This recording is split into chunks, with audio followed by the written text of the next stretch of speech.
ኑሮ እንዴት ነው?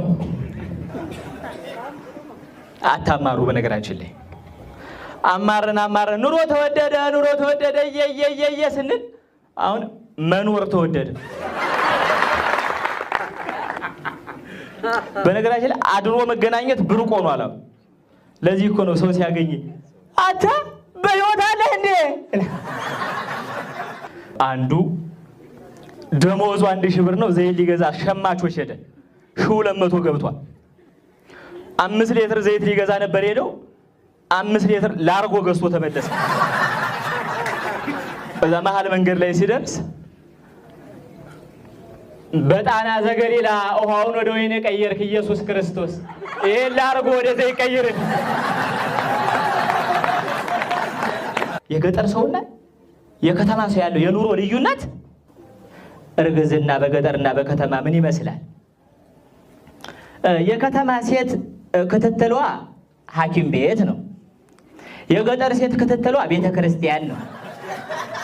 የከተማ ሴት በየ3 ወሩ ሐኪም ቤት ትሄዳለች። ዶክተሩ ሆዷን አሻሽቶ አዳምጦ ጽንሱ በጥሩ ሁኔታ ላይ ነው ያለው፣ አተነፋፈሱ ጥሩ ነው፣ አንቺም ጥሩ ላይ ነሽ፣ ኤኒታይም ማንኛውም ነገር ከተፈጠረ መመለስ ትችያለሽ ይላታል።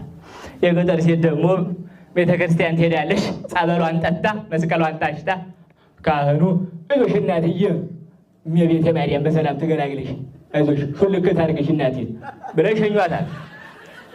4 ወር ላይ ሲደረስ የከተማ ሴት አልትራሳውንድ የሚባል ማሽን አለ። ያረገዘችው ወንድ ይሁን ሴት ይሁን ማወቅ ከፈለገች በአልትራሳውንድ ይታወቃል። ገጠርም አልትራሳውንድ አለ። ህልም ነው።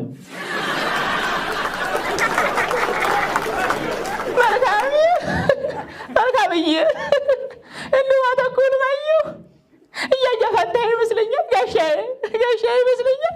እንዲያችን አጭሪቱን ክላሽ እንጂ አበረ ሲሰጠኛየሁ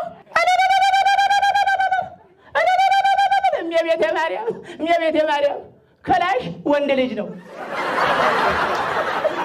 ሞሰብ ከሆነች ሴት ናት። ክላሽ ነው።